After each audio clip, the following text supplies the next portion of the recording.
একটা ফেসবুক স্ট্যাটাসের মাধ্যমে আমাদের উপদেষ্টা ঢাকা বিশ্ববিদ্যালয়ের শিক্ষার্থী আসিফ মাহমুদ সজীব তিনি বলছেন যে শিক্ষার্থীদের নিরাপত্তার জন্য ব্যবস্থা গ্রহণ করা হচ্ছে, শিক্ষার্থীদেরকে নিরাপদ জায়গায় বা নিরাপত্তা নিশ্চিত করা হবে, এই আশ্বাস তিনি বিকাল 4টার সময় দিচ্ছেন।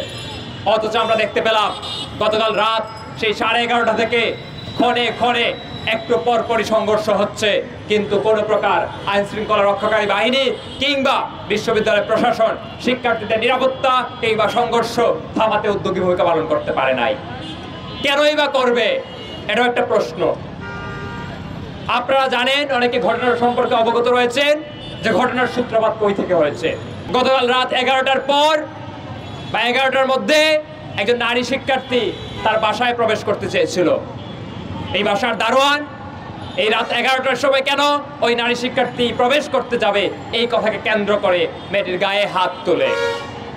এখন প্রশ্ন উঠতে পারে, অনেকেই স্মরণ করতে পারেন চট্টগ্রাম বিশ্ববিদ্যালয় প্রশাসনের বক্তব্য, চট্টগ্রাম বিশ্ববিদ্যালয়ের প্রক্টরের বক্তব্য।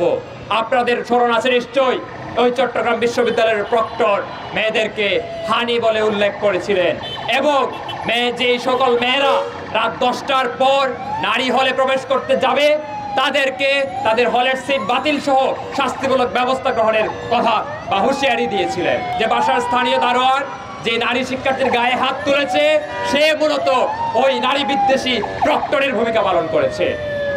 আমরা চট্টগ্রাম বিশ্ববিদ্যালয়ে দেখেছিলাম অভ্যুত্থান পরবর্তী সময়ে সর্বপ্রথম অভ্যুত্থানের নারী নেতৃত্বদের উপরে বিশ্ববিদ্যালয় প্রশাসন আঘাত হেরেছে। বিশ্ববিদ্যালয় প্রশাসন তাদেরকে নারী শিক্ষার্থীদেরকে বহিষ্কার করেছিল।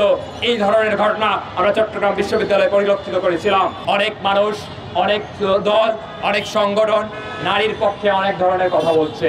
বিশেষত যেহেতু সামনে ডাকসু নির্বাচন, পরবর্তীতে রাকসু নির্বাচন, এই ধারাবাহিকতায় চাকসু নির্বাচন হতে যাচ্ছে, তখন মুখ দিয়ে অনেক কথার ফুলঝুরি বের হচ্ছে। কিন্তু দেখেন, নারীদের পক্ষে অন্য কোনো মানুষ কথা বলে না, অন্য কোনো সংগঠনগুলো কথা বলে না। আজকে আমরা যারা এখানে দাঁড়িয়ে আছি তারাই অতীতে বলে আসছে, এখনো বলছে, ভবিষ্যতে বলবো। এই যে সংঘর্ষ চলছিল চট্টগ্রাম বিশ্ববিদ্যালয়ে, সেই সংঘর্ষে প্রায় 100 খানেক শিক্ষার্থী আহত হয়েছেন। সেই আহত শিক্ষার্থীদের যে চিকিৎসা এবং আর কোনো প্রকার সন্ত্রাসী হামলা যাতে চট্টগ্রাম বিশ্ববিদ্যালয়ে না হয় সেই জোর ব্যবস্থা গ্রহণের জন্য আমরা সরকারের কাছে দাবি জানাই।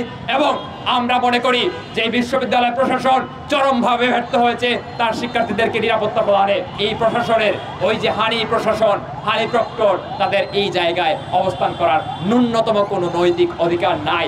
ফলে শিক্ষার্থীদের অধিকারের দিকে তাকিয়ে, শিক্ষার্থীদের নিরাপত্তার দিকে তাকিয়ে আপনারা দয়া করে পদত্যাগ করেন। রাজশাহী বিশ্ববিদ্যালয়ের প্রতিও দাবি জানাই যে আপনারা কোনো শিক্ষার্থীকে এই নির্বাচন থেকে দূরে রাখার চেষ্টা করবেন না। নির্বাচন যেন ভাবে জোড়াতালির নির্বাচন আয়োজন করবেন না। যদি জোড়াতালির নির্বাচন আয়োজন করেন তখন অভ্যুত্থানকে আপনারা প্রতারণা সাবিত করবেন। আমরা বলতে চাই, প্রথম বর্ষের শিক্ষার্থীদেরকে নির্বাচনে অন্তর্ভুক্ত করে আপনারা নির্বাচনটা আয়োজন করেন। এই ক্যাম্পাসে একটা মিছিল বের হয়েছে ওই চট্টগ্রাম বিশ্ববিদ্যালয়ের শিক্ষার্থীদের হামলার প্রতিবাদে। এই ক্যাম্পাসে একটা মিছিল বের হয়েছে ওই রাজশাহী বিশ্ববিদ্যালয়ে মনোনয়ন ফর্মকে উত্তোলনকে কেন্দ্র করে যে সন্ত্রাসী কর্মকাণ্ড হয়েছে তার বিরুদ্ধে। ফলে আমরা এই আশ্বাসটা আপনাদের দিতে পারি যে আমরা নির্বাচিত হই আর না হই, সকল প্রকার সন্ত্রাসী কর্মকাণ্ডের বিরুদ্ধে আমাদের গলার যে দৃঢ় আওয়াজ সেটা অব্যাহত থাকবে। এবং আমরা যদি নির্বাচিত হই, কোনো প্রকার সন্ত্রাসী স্থান ঢাকা বিশ্ববিদ্যালয়ে হবে না।